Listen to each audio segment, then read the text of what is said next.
अगर आप भी चाहते हैं नए वीडियो एवं नए ऑडियो देखने एवं सुनने के लिए तो हमारे गोल्ड स्टूडियो चैनल को सब्सक्राइब जरूर करें एवं बेल आइकन दबाना ना भूलें।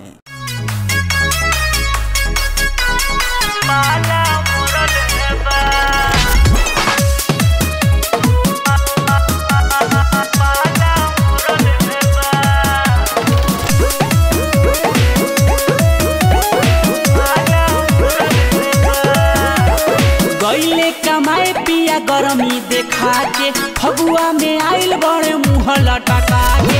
गईले कमाए पिया गरमी देखा के फगुआ में आइल बड़े मुँह लटका के। लाज वाला बात मुँह पताला मरले बा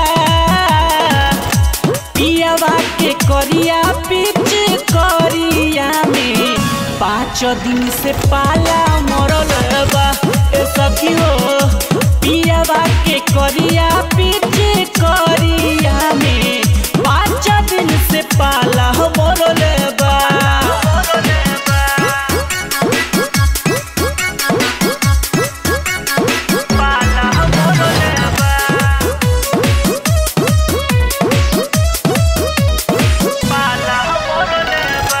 फागुन के मजा सारा होता हमर नास हो। फरक न पड़े के तनो खाली चंपरास हो। फागुन के मजा सारा होता हमर नास हो। फरक न पड़े के तनो खाली चंपरास हो। देला न परेसर ऐसन साला मरले बा पियावा के करिया पीछ करिया में 5 दिन से पाला मरले बा। पियावा के करिया पीछ करिया में 5 दिन से पाला मरले बा।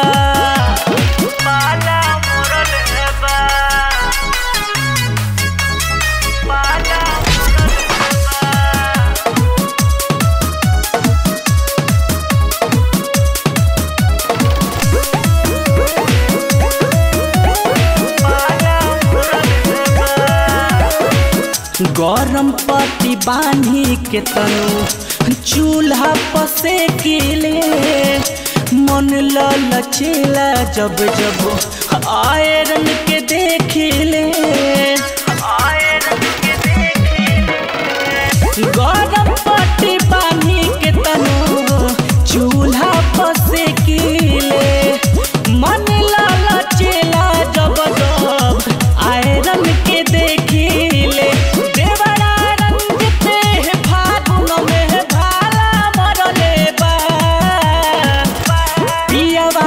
करिया पीछ करिया में 5 दिन से पाला